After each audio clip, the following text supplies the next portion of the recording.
اعوذ باللہ من الشیطان الرجیم بسم اللہ الرحمن الرحیم۔ قوم لوط جنہوں نے ایسی برائی کو ایجاد کیا جو ان سے پہلے دنیا میں کسی قوم نے نہ کیا تھا، ایسی بدکار جس کی مثال تاریخ میں کہیں نہیں ملتی۔ اس قوم نے ایسا کیا کام کیا تھا اور ان کا کیا انجام ہوا؟ حضرت لوط علیہ السلام اللہ کے نزدیک ایک برگزیدہ نبی تھے۔ آپ کے والد کا نام حاران تھا جو تاریخ کے بیٹے تھے۔ آپ کی پیدائش عراق کے قدیم شہر اور میں ہوئی تھی۔ اس شہر میں ابراہیم علیہ السلام کا مسکن تھا۔ دراصل لوط علیہ السلام کے والد حاران حضرت ابراہیم کے سگے بھائی تھے، یعنی حضرت لوط علیہ السلام حضرت ابراہیم کے بھتیجے تھے۔ چونکہ حضرت لوط علیہ السلام کے والد ان کے بچپن میں ہی انتقال کر چکے تھے، لہذا حضرت لوط کو حضرت ابراہیم نے بیٹا بنا کر پالا تھا۔ آپ حضرت ابراہیم پر سب سے پہلے ایمان لانے والوں میں شامل ہیں۔ آپ حضرت ابراہیم کے زمانے میں اہل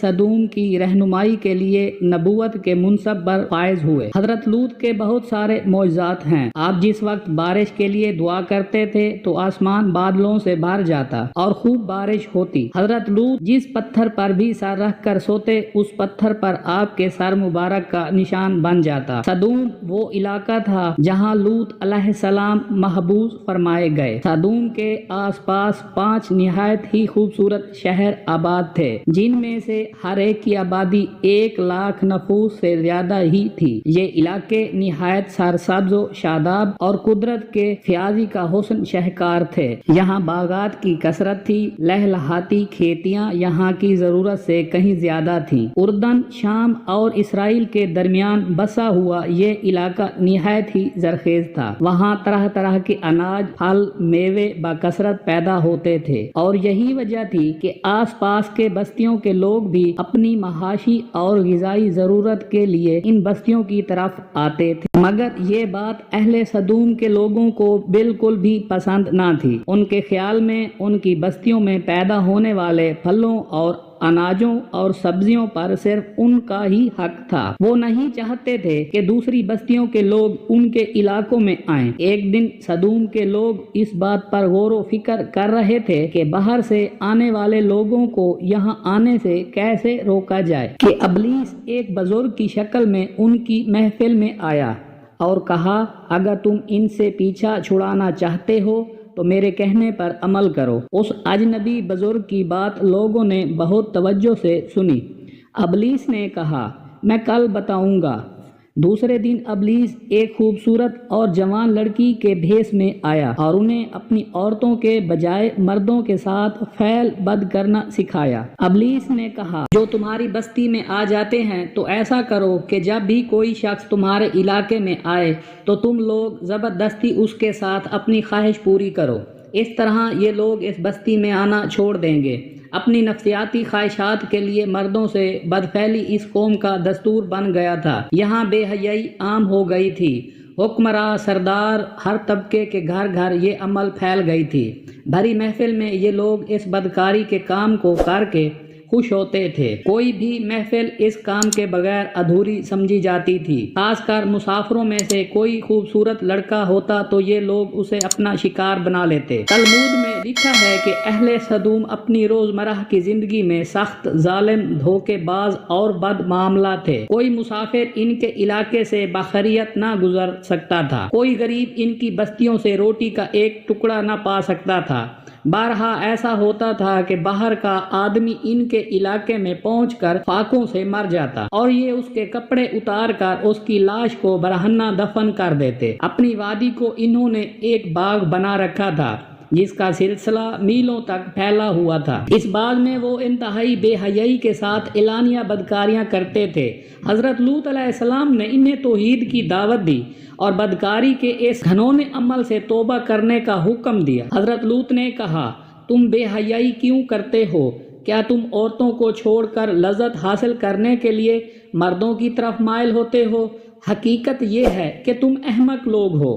حضرت لوط اہل سدوم کو دن رات باز و نصیحت کیا کرتے، لیکن قوم پر اس کا کوئی اثر نہ ہوا، بلکہ وہ بہت فخریہ انداز میں یہ کام کرتے تھے۔ انہیں حضرت لوط کا سمجھانا بھی برا لگتا تھا، لہٰذا انہوں نے صاف صاف کہہ دیا کہ اگر تم ہمیں اس طرح برا کہتے رہے اور ہمارے کاموں میں مداخلت کرتے رہے تو ہم تمہیں اپنے شہر سے نکال دیں گے۔ حضرت لوط نے نصیحت تبلیغ کا سلسلہ جاری رکھا، لہٰذا ایک دن اہل سدوم نے خود ہی عذاب الہی کا مطالبہ کر دیا۔ اللہ تعالیٰ نے اب تک ان کے اس بدترین فعل اور بدکاری کے باوجود ڈھیل دے رکھی تھی، لیکن جب انہوں نے حضرت لوط سے ایک دن کہا کہ اگر تم سچے ہو تو ہم پر عذاب لے آؤ، لہٰذا ان پر عذاب الہی کا فیصلہ ہو گیا۔ اللہ نے اپنے خاص فرشتوں کو دنیا کی طرف روانہ کر دیا۔ یہ فرشتے دراصل حضرت جبرائیل، حضرت میکائیل اور حضرت اسرافیل علیہ السلام تھے۔ پھر یہ فرشتے حضرت لوط علیہ السلام کے گھر تشریف لے آئے۔ حضرت لوط نے جب ان کی خوبصورت نوعمر لڑکوں کو دیکھا تو سخت گھبراہٹ اور پریشانی میں مبتلا ہو گئے۔ انہیں یہ خطرہ محسوس ہوا کہ اگر ان کے قوم کے لوگوں نے انہیں دیکھ لیا تو نہ جانے وہ ان کے ساتھ کیا سلوک کریں گے۔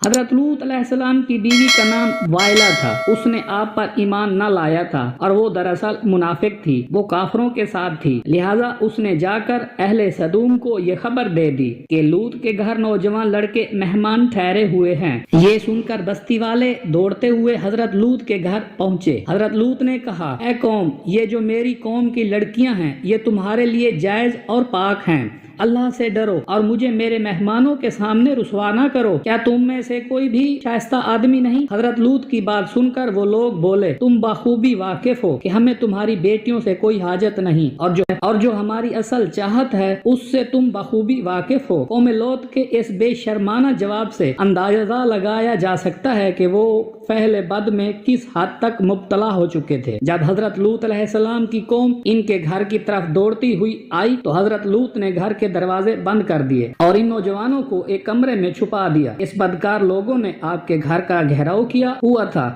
اور ان میں سے کچھ گھر کے دیوار پر بھی چڑھنے کی کوشش کر رہے تھے۔ حضرت لوط اپنے مہمانوں کی عزت کے خیال سے بہت زیادہ گھبرائے ہوئے تھے۔ فرشتے یہ سب منظر دیکھ رہے تھے۔ جب انہوں نے حضرت لوط علیہ السلام کی بے بسی اور پریشانی کا یہ عالم دیکھا تو حقیقت سے پردہ اٹھاتے ہوئے یوں فرمایا، اے لوط، ہم تمہارے رب کے بھیجے ہوئے فرشتے ہیں، یہ لوگ ہرگز تم تک نہیں پہنچ سکیں گے۔ ابھی کچھ رات باقی ہے تو اپنے گھر والوں کو لے کر چل دو اور تم میں سے کوئی شخص پیچھے مڑ کر نہ دیکھے۔ اہل سدوم حضرت لوط کے گھر کا دروازہ توڑنے پر بازید تھے، لہٰذا حضرت جبرائیل علیہ السلام نے گھر سے باہر نکل کر اپنے پر کا ایک کونا انہیں مارا، جس سے ان سب کی آنکھوں کے دہلے باہر نکل آئے اور بصارت زائل ہو گئی۔ یہ خاص عذاب ان لوگوں کو پہنچا جو حضرت لوط کے پاس بدنیتی سے آئے تھے۔ حضرت لوط علیہ السلام حقیقت حال جان کر مطمئن ہو گئے اور اپنے گھر والوں کے ساتھ رات ہی کو نکل کھڑے ہوئے۔ بیوی بھی ان کے ساتھ تھی، لیکن کچھ دور جا کر وہ واپس اپنی قوم کی طرف پلٹ گئی اور قوم کے ساتھ جہنم رسید ہو گئی۔ صبح کا آغاز ہوا تو اللہ کے حکم سے حضرت جبرائیل نے بستی کو اپنے پر سے اکھاڑ دیا اور پھر اپنے بازو پر رکھ کر آسمان پر چڑھ گئے، یہاں تک کہ آسمان والوں نے بستی کے کتے کے بھونکنے اور مرغوں کے بولنے کی آوازیں سنی۔ پھر اس بستی کو زمین پر دے مارا، جس کے بعد ہر پتھر پر مرنے والوں کا نام لکھا ہوا تھا۔ جب یہ پتھر ان کو لگتے تو سر پاش پاش ہو جاتے۔ صبح سویرے شروع ہونے والا یہ عذاب اشراق تک پوری بستی کو نیست و نابود کر چکا تھا۔ قوم لوط کی ان خوبصورت بستیوں کو اللہ نے انتہائی بدبودار اور سیاہ جھیل میں تبدیل کر دیا، جس کے پانی سے رہتی دنیا تک کوئی فائدہ نہیں اٹھایا جا سکتا۔ سمندر کے اس خاص حصے میں کوئی جاندار مچھلی، مینڈک وغیرہ زندہ نہیں رہ سکتی، اس لیے اسے ڈیڈ سی یعنی بحریہ مردار کہا جاتا ہے، جو اسرائیل اور اردن کے درمیان واقع ہے۔ ماہرین آثار نے 10 سالوں کی تحقیق کی جستجو کے بعد اس تباہ شدہ شہر کو دریافت کیا تھا۔ تحقیقات سے پتہ چلا تھا کہ اس شہر میں زندگی بالکل ختم ہو چکی ہے۔ اس شہر کے راستے اور کھنڈرات کو دیکھ کر لاجسٹ نے یہ اندازہ لگایا کہ جب یہ شہر تباہ ہوا تو اس وقت لوگ روزمرہ کے معمول کے کاموں میں مشغول تھے اور یہاں زندگی اچانک ختم ہو گئی تھی۔